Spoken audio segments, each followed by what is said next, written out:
بسم اللہ الرحمن الرحیم۔ السلام علیکم۔ میرے آپ سبھی سے التجا ہے کہ ایک مرتبہ درود ابراہیمی پڑھ لیجیے گا۔ بسم اللہ الرحمن الرحیم۔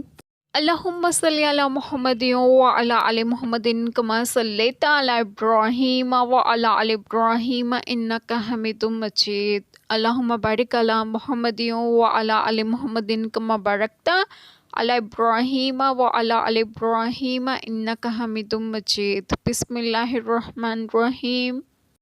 تم جہاں کہیں ہو موت تمہیں آ لے گی، اگرچہ مضبوط قلعوں میں ہو اور انہیں کوئی بھلائی پہنچے تو کہیں یہ اللہ کی طرف سے ہے، اور انہیں کوئی برائی پہنچے تو کہیں یہ حضور صلی اللہ علیہ وسلم کی طرف سے آئی۔ تم فرما دو سب اللہ کی طرف سے ہے۔ تو ان لوگوں کو کیا ہوا، کوئی بات سمجھتے معلوم ہی نہیں ہوتے۔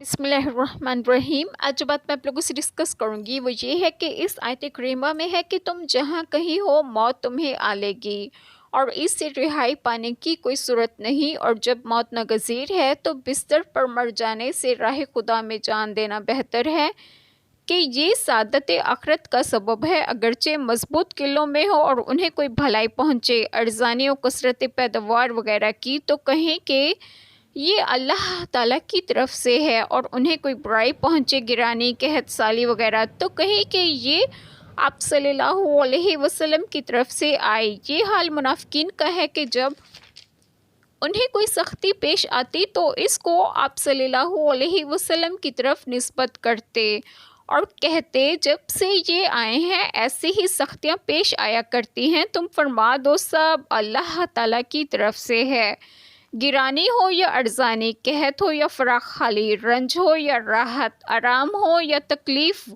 فتح ہو یا شکست، حقیقت میں سب اللہ تعالیٰ کی طرف سے ہے، مگر ان لوگوں کو کیا ہوا کہ کوئی بات سمجھتے معلوم ہی نہیں ہوتے۔